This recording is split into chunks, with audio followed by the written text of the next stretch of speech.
धीरज परदेशींच्या पत्नीचं एक स्टेटमेंट आणि नगर शहरातील वातावरण फिरलं।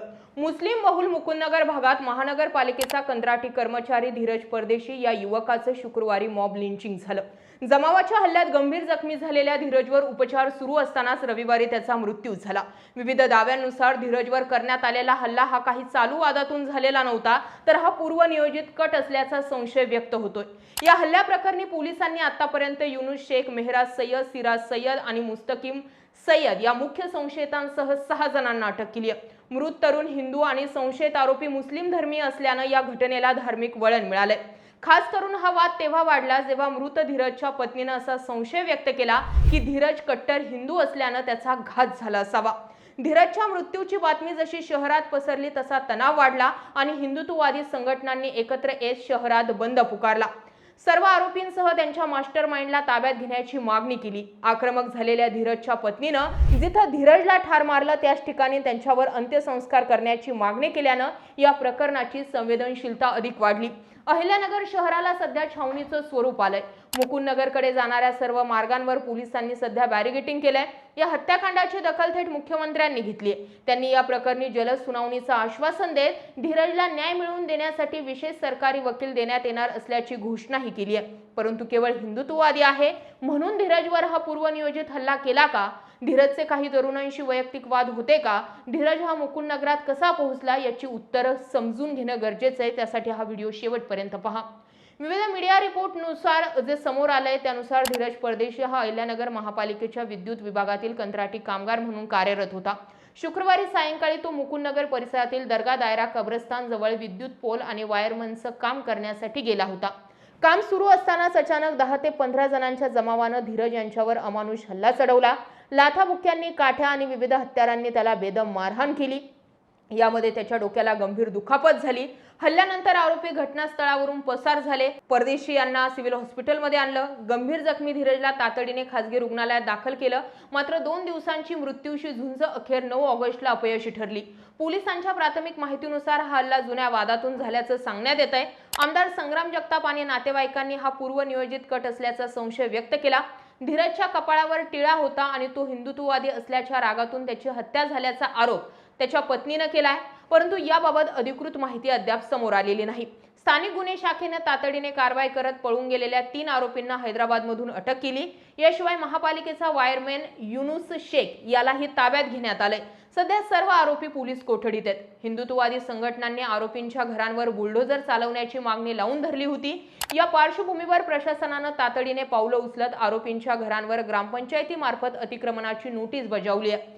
शहरात कायदा आणि सुव्यवस्था राखण्यासाठी राज्य राखीव पोलीस दल आणि शहर पोलिसांचा मोठा फौजफाटा तैनात करण्यात आला। जिल्हा पोलीस अधीक्षकांनी नागरिकांना कोणत्याही अफवांवर विश्वास न ठेवण्याचं आणि शांतता राखण्याचं आवाहन केलंय। मात्र संग्राम जगताप यांनी पोलिसांवरतीच अनेक गंभीर आरोप केले।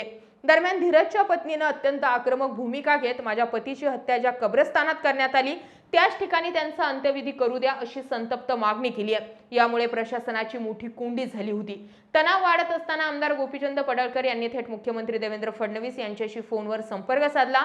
मुख्यमंत्र्यांनी हे प्रकरण फास्ट ट्रॅक कोर्टात चालवण्याचा आणि कुटुंबासाठी विशेष सरकारी वकील नियुक्त करण्याचं आश्वासन दिलंय। या हत्येच्या निषेधार्थ सकल हिंदू समाज आणि हिंदुत्ववादी संघटनांनी अहिल्यानगरमध्ये कडकडीत बंद पाळला। या बंदला व्यापाऱ्यांनी उत्स्फूर्त प्रतिसाद दिला। मात्र या बंदच्या दरम्यान पुन्हा 2 हिंदू तरुणांना मारहाण झाल्याच्या बातम्या आल्यात। धीरजचा मृत्यू झाल्यानंतर कायदा सुव्यवस्थेचा प्रश्न निर्माण होऊ नये म्हणून प्रशासनाने धीरजचा मृतदेह हा संभाजीनगरच्या घाटी रुग्णालयात शवविच्छेदनासाठी पाठवला। मृतदेह परत आणत असताना आंदोलकांनी आणि नातेवाईकांनी तो थेट अहिल्यानगरमधील मुख्य डीएसपी चौकात उतरवून ठिय्या आंदोलन सुरू केलं। धीरजच्या पत्नीने माझ्या पतीला जिथं मारलं मी अंत्यविधीही तिथेच करणार हा हट्ट धरून ठेवल्यानं प्रशासनाचे धाबेदन आणले होते। अखेर मुख्यमंत्र्यांनी आश्वासन दिल्यानंतर रात्री 10 वाजता हे आंदोलन मागे घेण्यात आलं। परंतु संशयित आरोपी गुन्हा केल्यानंतर लगेच हैदराबादला कसे गेले, त्यांना तिथे जाण्यासाठी कुणी मदत केली, या गुन्ह्याशी हैदराबादचं काय कनेक्शन आहे, हा हल्ला जुन्या वादातून झाल्याचा दावा पोलीस प्रशासनाने कशाच्या बळावर केलाय असे अनेक प्रश्न संग्राम जगतापांनी पोलीस प्रशासनासमोर ठेवलेत। काल रात्री डीएसपी चौकामध्ये आमदार संग्राम जगताप, आमदार अक्षय कडिले, आमदार गोपीचंद पडळकर, संग्राम बापू भंडारे आणि यांच्यासह हजारो लोक जे होते ते रस्त्यावर होते। जे अटक केले ते चिल्लर आहेत। मुख्य आरोपी अजून बाहेर आहे। यांचा मास्टरमाइंड शोधा हा पहिला प्रश्न जो आहे आणि पहिली मागणी जी आहे ती संग्राम जगतापांनी पोलीस प्रशासनासमोर ठेवली। दुसरीकडे संग्राम बापू भंडारे यांनी म्हटलंय की आता वेळ आली आहे, ईट का जवाब हम पत्थर से देंगे। अक्षय कडिल यांनी म्हटलंय की माझ्या बापानेही यांना सांगितलं होतं तुमच्या मतांची मला गरज नाहीये, तुम्ही आमच्याकडे येऊ नका कुठल्याही कामाची भीक मागण्यासाठी आणि आम्ही तुमच्याकडे मतं मागण्यासाठी येणार नाही। इथपर्यंत सुरू असलेला हा विषय तेव्हा जास्त कलाटणी देणारा ठरला ज्यावेळी धीरज परदेशी यांच्या पत्नीनं आपलं मत मांडताना म्हटलंय की माझ्या नवऱ्याचा गुन्हा इतकाच होता की तो हिंदू होता, आता मी इथे उभी आहे फक्त संग्राम जगतापांमुळे। थोडक्यात गेल्या अनेक दिवसांपासून जे नगर शहर शांत होतं ते नगर शहर पुन्हा एकदा तापलंय आणि कारण तोच सेंट्रल पॉइंट आहे म्हणजे मुकुंदनगर। या मुकुंदनगर भागावरती अनेक आरोप या आधीही संग्राम जगतापांनी केले। त्या मुकुंदनगर भागात जे आपले अल्पसंख्याक लोक राहतात या लोकांना ही लोक त्रास देतात असे हे वारंवार स्टेटमेंट संग्राम जगतापांनी केले। याआधी श्रीरामपूरमध्येही अशाच पद्धतीची घटना घडली होती। पोलीस प्रशासनानं सुद्धा एक गोष्ट मान्य करावी लागेल की पोलीस प्रशासनानं कायदा आणि सुव्यवस्था अबाधित राहावं या दृष्टिकोनातून श्रीरामपुरातीलही आरोपी लगेच ताब्यात घेतले होते आणि आता मुकुंदनगरमधील घटनेतील जे आरोपी आहेत त्यांनाही लगेचच ताब्यात घेतले।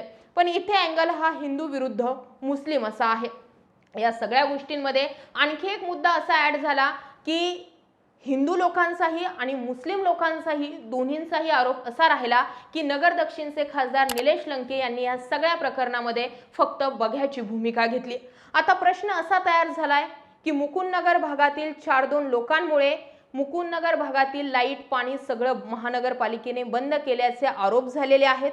कुठल्याही प्रकारे महानगरपालिकेची सेवा ही त्या प्रभागामध्ये पुरवली जाणार नाही असा विडा जो आहे तो महानगरपालिकेच्या कर्मचाऱ्यांनी उचललेला आहे। तर काही लोकांचं म्हणणं असं आहे की मुकुंदनगरमधील 4-2 लोकांमुळे तुम्ही सरसकट सगळ्यांना गृहीत धरू नका।